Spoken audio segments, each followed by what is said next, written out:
Tobit Chapter 1. Tobit. This book tells the story of Tobit, son of Tobiel, son of Hananiel, son of Aduel, son of Gabael, son of Raphael, son of Raguel, of the family of Asidel and the tribe of Naphtali. During the days of Shalmaneser, king of the Assyrians, he was taken captive from Thisbe, which is south of Kadesh Naphtali in Upper Galilee, above and to the west of Asher, north of Fagor. Tobit's ordeals. His virtue. I, Tobit, have walked all the days of my life on paths of fidelity and righteousness. I performed many charitable deeds for my kindred and my people who had been taken captive with me to Nineveh, in the land of the Assyrians, when I lived as a young man in my own country, in the land of Israel.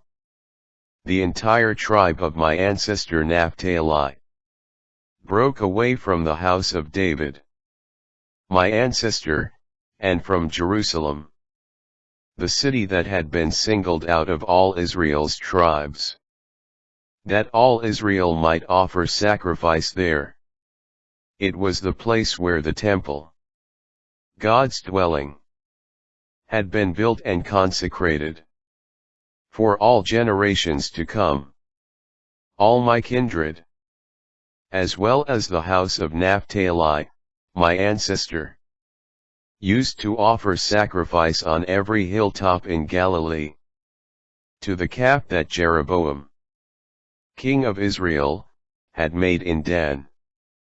But I alone used to go often to Jerusalem for the festivals, as was prescribed for all Israel by long-standing decree, bringing with me the first fruits of crops, the firstlings of the flock, the tithes of livestock, and the first shearings of sheep.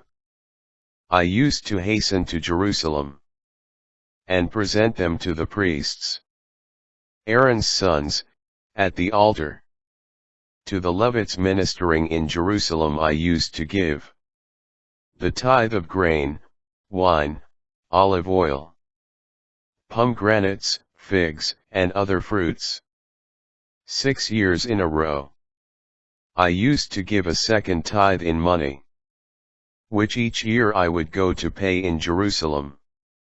The third year tithe I gave to orphans, widows, and converts who had joined the Israelites. Every third year I would bring them this offering, and we ate it in keeping with the decree laid down in the Mosaic law concerning it, and according to the commands of Deborah, the mother of my father Tobiel. For my father had died and left me an orphan. When I reached manhood, I married Anna, a woman of our ancestral family. By her I had a son whom I named Tobiah. Now, after I had been deported to the Assyrians, and came as a captive to Nineveh, all my kindred and my people used to eat the food of the Gentiles. But I refrained from eating that Gentile food, because I was mindful of God with all my heart. The Most High granted me favor and status with Shalmaneser, so that I became purchasing agent for all his needs. Until he died, I would go to Media to buy goods for him there. I also deposited pouches of silver worth 10 talents in trust with my kinsman Gabael, son of Gabri, who lived at Rages, in the land of Media. When Shalmaneser died and his son Sennacherib came to rule in his stead, the roads to Media became unsafe, so I could no longer go to Media. Courage in burying the dead. In the days of Shalmaneser, I had performed many charitable deeds for my kindred, members of my people. I would give my bread to the hungry, and clothing to the naked. If I saw one of my people who had died, and been thrown behind the wall of Nineveh, I used to bury him. Sennacherib returned from Judea, having fled during the days of the judgment enacted against him by the King of Heaven, because of the blasphemies he had uttered. Whomever he killed I buried, for in his rage he killed many Israelites. But I used to take their bodies away by stealth and bury them. So when Sennacherib looked for them, he could not find them. But a certain Ninevite went and informed the king about me, that I was burying them, and I went into hiding.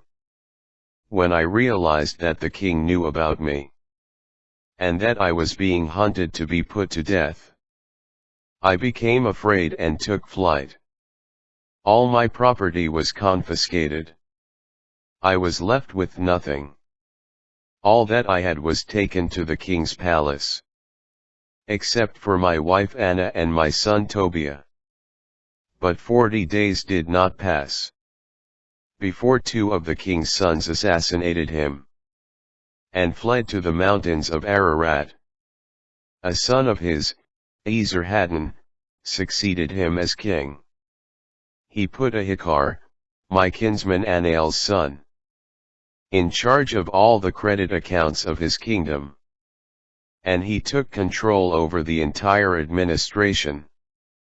Then Ahikar interceded on my behalf, and I returned to Nineveh. Ahikar had been chief cupbearer, keeper of the signet ring, treasury accountant, and credit accountant under Sennacherib, king of the Assyrians, and Esarhaddon appointed him as second to himself. He was, in fact, my nephew, of my father's house, and of my own family.